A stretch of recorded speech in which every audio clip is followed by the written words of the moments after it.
الحمد لله نحمده ونستعينه ونستغفره ونؤمن به ونتوكل عليه ونعوذ بالله من شرور أنفسنا ومن سيئات أعمالنا من يهده الله فلا مضل له ومن يضلله فلا هادي له ونشهد أن لا إله إلا الله وحده لا شريك له ونشهد أن سيدنا ومولانا محمدا عبده ورسوله أما بعد فأعوذ بالله من الشيطان الرجيم بسم الله الرحمن الرحيم يا أيها الذين آمنوا إذا نودي للصلاة من يوم الجمعة فاسعوا إلى ذكر الله وذروا البيع ذلكم خير لكم إن كنتم تعلمون صدق الله العظيم وصدق رسوله النبي الكريم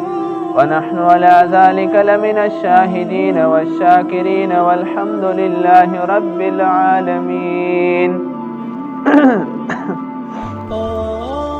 اللہ جل جلالہ دمیت سے ٹولے ایمان سلامت کی اللہ جل جلالہ قرآن مجید کے 28 سپرہ کے سورہ جمعہ آیت نمبر 9 کے فرمائی یا ایہا الذین آمنوا اے دی ایمان والے خلقے اذا نودی للصلاة من یوم الجمعہ چکلہ توسی تا دی جمعے آزان وشی ای جمعے المنز طرف تا توسی روگشتل شوی فسعو الى ذکر اللہ بتوسی دی اللہ جل جلالہ یاد طرف تا دی اللہ جل جلالہ ذکر او دی اغی المنز طرف تا فسعو بتوسی کوشش کوئی توسی تیاری کوئی توسی جلدی کوئی چی دی اللہ جل جلالہ کور تزر دی ورسی جو اللہ پاک فرمائی وزر البیع تو سے دی دنیا خرید و فروخت دا پرجدوئی یعنی ہر اغشای چا اغا پو دنیا کی تو سے مشغولوی اغا پرجدوئی دی اللہ پاک ذکر دی اللہ پاک المنزہ طرف تا متوجہ کی جوئی خدا غا وجہ چی تو سے دنیا پرجدوئی المنزہ طرف تا روشوئی اللہ پاک خپل بیان کئی ذالکم خیر لکم ان کنتم تعلمون دغا چی تو سے دنیا مصروفیات پریشدوئی اللہ پاک طرف تا متوجہ شوئی دا دی تو سے دی پورا دیر بہتر دی ہو کچیر تا تو سے دی دغی علم لروئی چونکہ دغا دنیا کے انسان تا دی علم پاتا نلگی جی پا آخرت کے با انسان تا پاتا لاگی چی زچی جا اللہ پاک ازان ارتوشا المسجد طرف تا لوڑ وہ یا غی ثواب چی آخرت کے انسان تا ملاوشی نفو آل تا کی وہ دائی بیا افسوس کئی چی پا دنیا کے مدہ سے دیر اعمال کری با چونکہ نن پا دگی مسجد کے ہاں دیمیجا اولا جمعہ دو دی دگی حیثیت سرا دی موضوع مناسب پا اعتبار سرا چی پا اسلام کی جمعہ منزتا کم حیثیت ملاو دا او پا اسلام کی دی جمعہ منز شروعات سرنگ شوا دا اغی موضوع بندی میجا خبر کو پا طولین اول دغا جمعہ لفظ دی عربی ڈکشنرائی مطابق دی عربی لغات مطابق پا دی جمعہ کے دی جمع کول والا معنی موجود دو پا دی اعتبار سرا دیتا دغا جمعہ زکا ویلشی چی دالتا کی پا دی کی دی جمعیل منزد پورا دی مختلف قرون نخلق دغرنگی دی مختلف کلی نخلق دی مختلف محلی نخلق اغا ارجمع کیجی او دالتا پا شریک باندی یو اجتماعی عبادات کری چونکہ دے کے دی مختلف زیون نخلق ارجمع کیجی زکا دی ریزی تہاں یوم الجمعہ ویلشی دغرنگی مولا علی کاری رحمت اللہ علیہ لکلی چکلا اللہ جل جلالہ دغا ٹول دی دنیا نظام پیدو کار ارادائے وکڑا دی انسان دی تخلیق چی ادم علیہ السلام نے شروع کریے نو اغاق پل کتاب مرکات کی فرمائی چی اللہ جل جلالہ چی کیم سلور مقرب فرشتی دی بالترتیب اولی حضرت جبرائیل علیہ السلام ولجال چی تا دنیا تلوڑ شا دی دنیا چی کیم ازمکا خور دو مٹی دی اغی مختلف زیونو نا خاطر جامع کا یو موٹا خاطر رج اغی نا زد تخلیق دی انسان دی آدم علیہ السلام وکا کتاب لیکلی چې کله جبرائیل علیه السلام روغال او دغه ځمکې ته وویل چې زه خاټه وره رب ذوالجلال طرف ته چې هغې نه الله پاک نوه تخلیق کوي چې د انسان په نما باندې به وي او بیا یې د هغې نتیجه ته بیان کړه چې بطور امتحان به په دنیا کې زندگی تیروي که کامیابه زندگی تیره کړه الله پاک په جنت ورکوي که چېرته ناکامه زندگی تیره کړه الله پاک په عذاب او جهنم ته داخلوي نو دغه ځمکې د هغې جبرائیل علیه السلام ته معذرت وکړ چې نه ته د مونه خاوره خاټه ځکه ماوره چې د مونه چې کوم شی پیدا شي الله پاک یې جوړ کړي چې هغه انسان تخلیق ته بعد کې به د خپلې ګناهونو د وجې نه هغه جهنم ته ځي او زه دا نه برداشت کوم چې د مونه تخلیق شوی شی هغه ته الله پاک عذاب ورکړي جهنم ته فرمایي چې جبرائیل علیه السلام د دې ولا دغه معذرت قبول کړ او الله پاک ته دغه سه خلی روغال خور یې رونه وړله رب ذوالجلال دویم نمبر کې حضرت اسرافیل علیه السلام ورولجال هغه چې کله ځمکې ته روغال د هغې ته یې دغه رنګې حکم وکړ خو ځمکې معذرت ورته وکړه نو دغه معذرت د حضرت اسرافیل علیه السلام قبول کړ بغیر د خورې وړلې نه الله پاک طرف ته واپس روغال او په دریم نمبر کې حضرت میکائیل علیه السلام الله پاک ارولجال چې دای ها بغیر د خورې ډلې نه د الله پاک په دربار کې حاضر شال په خورې رونه وړله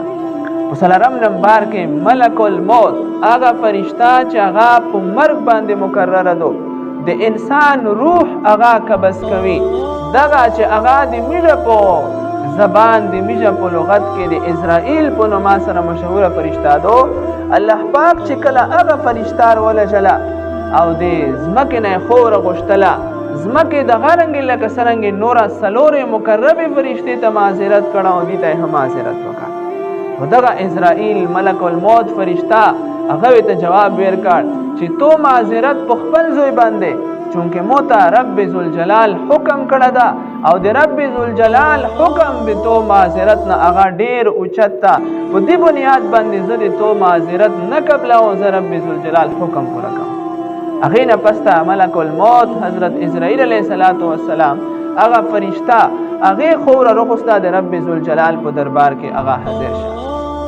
شاید چې دا وجه ده چې الله پاک د روح قبض کولو د پوره انتخاب د دغه اسرائیل علیه السلام فرشتې په دې بنیاد باندې کړه ده چې دا د چا معذرت نه قبلوي ځکه چې مرګ دا یو داسې اټل حقیقت ته او تلخ حقیقت ته چې که انسان ډېر عبادت کوي خو مرګ ته موت ته زړه نه کېږي ظاهره خبره ده چې کله انسان نه دغه فرشته روح قبض کوي او بیا هغه معذرت ورته وکړي چې زه مرګ یا نه غواړم نو لکه څرنګې نورې فرشتې معذرتونه قبول کړي وو حضرت اسرائیل علیه السلام معذرت نه و قبول کړه د رب ذوالجلال حکم فرمانبرداري کړې وه نو دې وجې نه شاید چې الله پاک دغه فرشته د روح په قبض کولې باندې ځکه مقرره کړله چې دا وه چې چا وله معذرت هغه نه قبلوي بلکې فاذا جاء اجلهم لا يستأخرون ساعه ولا يستقدمون چې چاته په دنیا کې څومره ټایم لیکل شوی ده هغې ټایم مطابق ډایرکټ دغه فرشته رسي د هغې انسان معذرت نه قبلوي د هغې نه روح وخولي خو اصل مقصد چونکې میجه نقطه هغه د جمعې په باره کې وه نو په دې ریزې باندې چې اسرائیل علیه السلام د دنیا مختلفې ځایونو نه خوره اغار جمع کړې وه رب ذوالجلال ته یې پیش کړې وه هغه ریز هغه یوم الجمعه ریز وه چې په دې کې د آدم علیه السلام د تخلیق ولا خوره د هغې ولا مټې د مختلفې ځایونو نه جمع شوې وه چونکه جمعه کې د جمع کولې ولا معنا موجوده ده په دې اعتبار سره د جمعې په ورځ باندې د آدم علیه السلام ولا تخلیق خوره د مختلفې ځایونو نه هغه مقربې فرشتې رب ذوالجلال ته مخکې کړې وه او دغه رنګې لکه څرنګې حدیث شریف کې رسي چې لا تقوم الساعة الا فی یوم الجمعه قیامت په هرې جمعې په ورځ باندې لګېږي په دې مناسبت سره چې لکه څرنګې په دنیا کې چک ځایونه ډېر دي لکه غرونه دغه رنګې ټوټ ځایونه ډېر دي مختلفه دنیا د کوم ځای کې چکه ده او ځینې ځایونه کې ټوټه ده خو د قیامت په ورځ باندې به دغه ټول چټ یل میدان وګرځېږي او بیا به د ټوله دنیا د اول آدم علیه السلام نه انسان تر اخر امتی رسه دا څومره خلق چې دی په دغه جمعه ریز باندې چې قیامت لګیږي دا به ټول د رب ذوالجلال په قیامت ته په میدان حشر کې جمع کیږي نو دا به هغه د جمعه ریز چونکې په دې ریز باندې ټول خلق د رب ذوالجلال په دربار کې به حاضریږي په دې مناسبت سره دا به هغه د جمعه ریز دو نو د جمعې ریز کې د جمع او جمع کولې ولا معنا موجوده دو په دې اعتبار سره په دې جمعه ریز باندې لکه څرنګه میجه د مختلفې کلیې ولا مختلفې محلې ولا یو جماعت کې جمع کیږو دغه رنګ د حضرت آدم علیه السلام تخلیق ولا خور الله پاک په دې ریز باندې جمع کړی و او د قیامت په ریز باندې به الله پاک ټول خلق هغه په دې ریز باندې جمع کوي په دې مناسبت سره به دغه ریز ته یوم الجمعه ویل شي دغه رنګ سیرت کتابونه لیکلي تاریخ کتابونه لیکلي چې دغه ریز ته یوم الامتحان ها په مخکې زمانه جاهلیت کې ویل شي هغه دا وجه چې الله جل جلاله په علم ازلی کې دا موجوده و یعنی الله پاک ته پیله نه دا پاته وا چې زبو په دنیا کې چې کیم تخلیق کوو د اول نه تا قیامت دا خو رب ذوالجلال ته ټول معلومات حاصل وو رب ذوالجلال به چې کله یو قوم ارلجال نو هغه ته به پیغمبر هر لجال هغه ته به دین یا شریعت همیر کوال خو چې کله الله پاک د موسی علیه السلام د غرنګ عیسی علیه السلام او وسره د میغه پیغمبر جناب رسول الله صلی الله علیه وسلم ارلجلا دیت الله پاک په هفته کې الله پاک په خپل علم ازلی کې اواريز مقرره کړی و چې هغه داسې ریز دو چې څوک په دغه ریز باندې الله پاک ته عبادت وکي نو الله پاک په دا ولا ټول دنیا ولا چاره هغه سموي او دا به الله پاک طرف ته ورنږدې کیږي یعنی دا مطلب چې په دغه ریز کې به عبادت هغه ډېر لوی زیات ثواب ده الله پاک د موسی علیه السلام قوم ته په خپل اختیار باندې وویل چې تاسو ځون ته اواريز خواشه کوئ چې پاګه کې تاسو عبادت کوئ د موسی علیه السلام قوم په خپل باندې د خپل تورات احکاماتو مطابق دوی ځون ته د اول ولریز هغه مقرره کړه او دلیل یې دا ویل چې الله پاک په سوره اعراف آیت نمبر 54 کې فرمایي ان ربکم الله الذي خلق السماوات والارض في 6 ايام الله پاک د دنیا کې چې څومره مادي شیونه پیدا کړی دي چې هغه اسمان او ځمکه دې په درمیان کې چې څومره شیونه چې مشته په نظیر باندې سي قرآن مجید بیان کوي چې الله پاک دا ټول پښپېج ریزه کې پیدا کړی او هغه شروع شوی و د اتوار ریز نه ونسه اخر اختتام د جمعې په ریز باندې شو نو د يهوديون د خپل نظریه مطابق هغه د اول ریز عبادت ته ځکه منتخب کړه چې الله پاک نعوذ بالله د اتوار ریز نه تر د جمعې رسې خو په تخلیق کې نعوذ بالله مصروف و د اول پریز باندې هغه چونکه فارغ و نو دغه ریز هغه د خپل نظریه مطابق یوم الفراغ یوم الراحه وګرځوله چې مش کله عبادت کوو د مش عبادت ته الله پاک په دې ریز ډیر متوجه کیږي ځکه چې الله پاک په دې ریز کې تخلیق نه کوي نو ځکه يهوديون د هفته ریز باندې اجتماعي صورت کې اغار جمع کیږي عبادت کوي يهود حضرات او عیسایون چې کوم دي چې کله د عیسی علیه السلام قوم روغال نو الله پاک دوی ته اختیار ورکړ چې تاسو ځون ته یو داسې ریز انتخاب وکړئ چې هغه کې تاسو اجتماعي صورت اجتماعي شکل باندې هغه عبادت کوئ نو هغه چونکه قرآن بیان کوي چې د اتوار ریز نه تفسیر ابن کثیر لیکلی چې اتوار ریز نه د تخلیق شروعات شاوه د جمعې په ریز باندې ختم شاوه نو په دې اعتبار سره عیسایون هغه د اتوار ریز منتخب کړه ځکه چې هغه فرمایي چې کیم شای شروعات وشي نو هغه یادګار ریز وي لہذا د کائنات تخلیق د اتوار ریز نشاوه نو دغه اتوار یادګار ریز دو نو میره به په دغه ریز باندې د الله جل جلاله اجتماعي شکل صورت کې عبادت کوي نو هغه ځون ته د اتوار ریز انتخاب وکړ نو د جمعې ریز ته یوم الامتحان به ځکه ویلی شل چې دغه د موسی علیه السلام قوم په دې امتحان کې و چې اوس په داسې هفتې ریز کې میشه کومه وارز انتخاب وکړو چې هغه به د الله پاک په نیز باندې ډېره د فضیلت ولري لہذا هغه د اول ریز انتخاب وکړ عیسی علیه السلام قوم په دې امتحان کې و چې میش د کومه ریز انتخاب وکړو چې هغه به د الله پاک په علم ازلی کې د فضیلت ولري هغه د اتوار ریز انتخاب وکړ چې کله د مسلمانانو وخت روغال یعنی زمانه جاهلیت دور چې و چې د نبی علیه الصلاۃ والسلام نه سیرت مصطفی لیکلي چې 360 سال مخکې د نبی علیه الصلاۃ والسلام چې کوم سلسله نسب دو په هغې نیکونه کې چې کوم نیکه و چې هغې کعب بن لوی نوماوه د هغې په زمانې کې به هغې ټول مسلمانان یعنی هغې ټیم کې هغه مسلمانان چې هغې کې د ابراهیم علیه الصلاۃ والسلام دین ولا څه قسم ته نشانات موجود وو هغې به د جمعې په ورځ باندې خلک ارجمه کول او بیا به یوه خطبه ورته ویله دغه کعب بن لوی د نبي علیه الصلاۃ والسلام په سلسله نسب کې رسي بیا په هغې خطبې کې به دی عوام ته د دې ترغیب ډېر ورکول چې تاسې په خپل منځ کې د اجتماعیت ولا زندگی تېروئ په خپل منځ کې د محبت ولا د صله رحمۍ ولا د یو بل مدد ولا زندگی تېروئ کله چې دغه ریز باندې به دوی ارجمه کېدل په زمانه جاهلیت کې به دغه د جمعه ریز باندې چې کعب بن لوی خلک ارجمه کول دغه ریزې ته په زمانه جاهلیت کې د پیغمبر ارسل نه مخکې یوم العروبه ویلی شل بیا بعد کې چې کله نبی علیه الصلاۃ والسلام دنیا ته روغال او بیا نبی علیه الصلاۃ والسلام ته نبوت میلاو شال د نبوت د یو قول مطابق سیرت مصطفی لیکلي چې کله 11 سال د نبوت تیر شل یعنی پیغمبر ته نبوت میلاو په 40 سال باندې و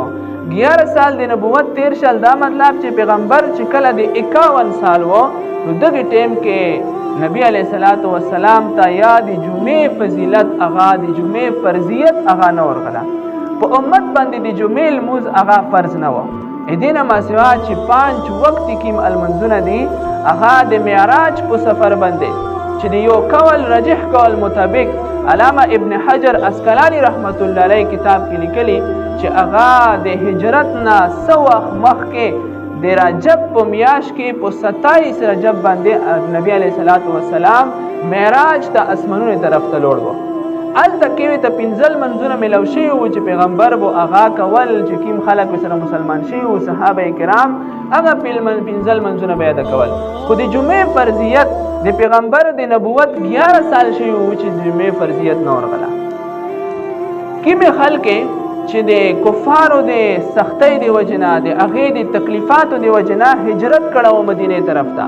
هلته به هغې مدینې کې 15 منځونه کول د مصعب بن عمیر رضی الله په اقتدا کې هلته مکې کې چې کوم خلک وو به د نبي علیه الصلاۃ والسلام سره 15 منځونه کول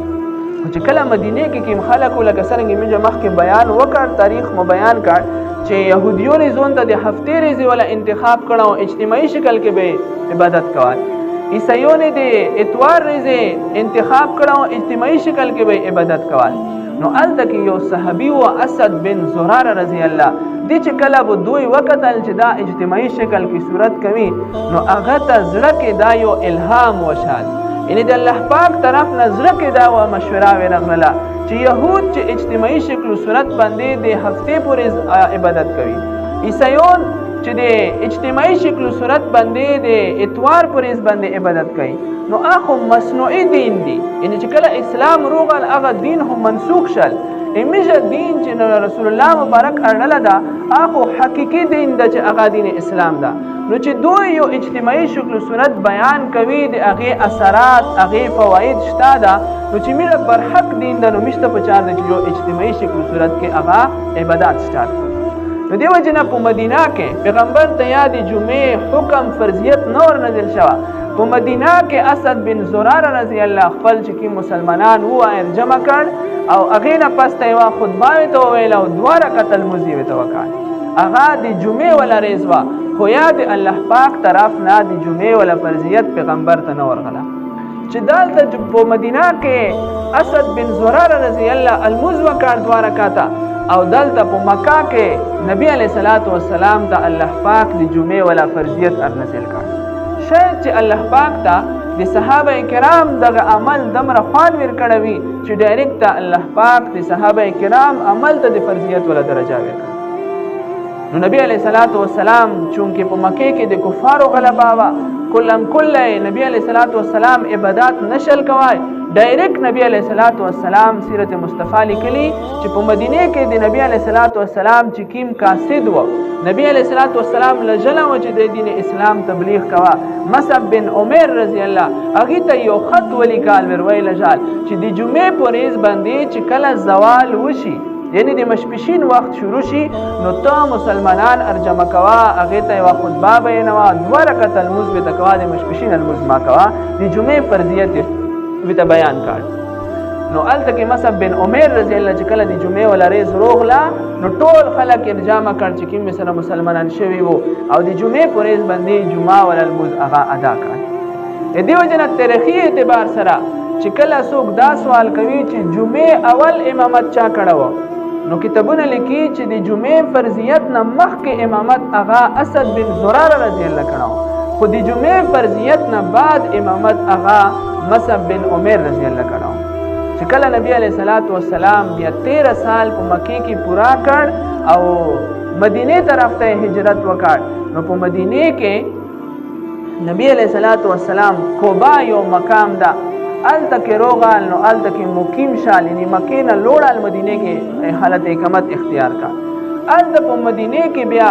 نبی علیہ الصلوۃ والسلام اجتماعي شکل او صورت کې ټول مسلمانان یعنی د مکه ولا ها او د مدینه ولا ها ټول ارجام شل خو بني سلیم بني سالم بن عوف الته یو محلاوه الته کې د جمعې الموز ولا فرضیت چې حکم ارغلوا شروعات پیغمبر د دغه زوی نه وکړه نو د هغه ټیم نو ونسا د هجرت نه بعد چې پیغمبر د جمعې فرضیت امامت شروع کړ تر نه پورې د جمعې ولا فرضیت هغه اوس هم برقرار ده شوې ده نو د تاریخ په اعتبار سره د جمعې الموز فرضیت هغه د هجرت نه بعد په مدینه کې نبی علیہ الصلوۃ والسلام ته د هغه حکم په مکه کې رغلاو شروعات پیغمبر چې د جمعې په جامع سره کړه هغه په مدینه منوره کې کړه او بیا د جمعه فضیلت په دې اعتبار سره ډیر زیات تا چې مسلمانانو د ځون د پر خپل عبادت ولا ریز مقرره کړله حضور مبارک فرمای چې کوم انسان په ششتا طریقې سره اوداس وکي یعنی دا مطلب چې کچیرته او به ته مهیاوي په سړک کې ګرمي او په ګرمۍ کې ډېرې نو هغه غسل وکي او که غسل نه کوي په ششتا طریقې سره اوداس د سنت مطابق وکي چې درې اندام خپل ټول یو اندام درې ځلې خپل اندام ووینځي او بیا مسجد طرف ته روشي په مسجد کې چاته تکلیف نه کوي یعنی کله صف کې کسان نستوي دا په هغه باندې پوسه پښې نه اړوي او روشي مخکې صف کې کښینی د امام چې کیمه مصلاوي چې الته کې امام المسکی د غیر سره نږدې کښینی نبی علیہ الصلوۃ والسلام فرمای چې خطبه په آرام سره وروي ژغیږي نه او خطبه طرف ته توجه سره نوسوي فرمایي چې دغه انسان ته د جمعې په ورځ باندې په دې فضیلت باندې دمره ثواب ملويږي گویا چې دغه انسان 1 سال لګاتار د شپې تهجد عبادت وکړ او وسرای لګاتار 1 سال لګاتار روزانه روزه لرله دمره ثواب الله پاک ورکړي د ترمذی شریف روایت ده دغه بل حدیث کرسی د جمعې فضیلت نبی علیہ الصلوۃ والسلام بیانوي چې کله د جمعې ریز زوال وشي یعنی کله اذان وشي نو کوم مسجدونه کې د جمعې الموز کېږي هغه په مسجدونه په دروازې کې دوه فرشته ودرېږي یو طرف ته یو بل طرف ته او هغه رجسټر کولاو کې دغه دوه فرشته څوک چې په اول وخت کې روشي نو دغه فرشته په رجسټر کې وتول کی چې دغه انسان ته الله پاک دمره ثواب ورکړي حضور مبارک فرمایي گویا چې دغه انسان یو اوند آی ذبح کار د الله پاک په لار کې صدقه کړ او څوک چې دویم نمبر د جمعې المنځ ته روشي حضور مبارک فرمایي چې الله پاک د دمره ثواب ورکوي چې گویا چې دی غو ذبح کړه الله پاک د لار کې صدقه کړه او څوک چې دریم نمبر کې روشي گویا چې دغه انسان ګډ ذبح کړ او د الله پاک په لار کې صدقه کړ او څوک چې څلورم نمبر کې روشي هغه ته الله پاک دمره ثواب ورکوي حضور مبارک فرمایي چې لکه انسان چې مرغي چرګ ذبح کوي او د الله پاک په لار کې صدقه او پنځم نمبر اخیری کس هغه وي چې هغه روشي د الله پاک په لار کې دا ته دمره ثواب ملويږي گویا چې دا انډه صدقه کړه هغه ثواب په فرشته رجسټر کې وته ولیکي خو چې کله دغه پنځم وخت د هغه ټیم رسیدا چې کله امام منبر ته خیږي خطبه شروع کیږي نو دې وجه نه چې کله بیا فرشتي رجسټر یعنی امام خطبه سټارټ کوي فرشتي خپل رجسټر بان کی بس هغه روز شي چې کله خطبه سټارټ شي نو د فرشتي هغه خطبه طرف ته متوجه شي خطبه وایي نو په دې اعتبار سره د جمعې فضیلت هغه ډېر زیات ده د مسلمانانو عبادت ریز دو اهم ریز دو په دې ریز باندې هر انسان ته دا پچار دو چې هغه د الله پاک طرف ته خاص متوجه کیږي د الله پاک طرف نه دعاګانې غوړي او جمعې لمونځ ته په ټولې نه اول کوشش کوي چې الله پاک یې هغې خلک په لیست کې نوماولي کړي چې هغه یو اوښ ذبحه کړي او د الله پاک په لار کې صدقه کړي نو چونکې دا اوله جمعه په دې مناسبت سره د جمعې تاریخ د جمعې فضیلت هغې موږ بیان وکړ الله جل جلاله د وکړي چې موږ ټولې جمعې هغه په دغه فضیلت او ثواب کې شریک کو پکې چې په اول وخت کې موږ ته د جمعې خطاب هغه نصیب کړي واخر دعوانا ان الحمد لله رب العالمين ربنا ظلمنا انفسنا وان لم تغفر لنا وترحمنا لنكونن من الخاسرين وهو الذي ينزل الغيث من بعد ما قنطوا وينشر الرحمة وهو الولي الحميد ربنا اغفر لنا ذنوبنا وكفر عنا سيئاتنا وتوفنا مع الأبرار ربنا اغفر لي ولوالدي وللمؤمنين يوم يقوم الحساب وصلى الله تعالى على خير خلقه محمد وآله وأصحابه أجمعين برحمتك يا أرحم الراحمين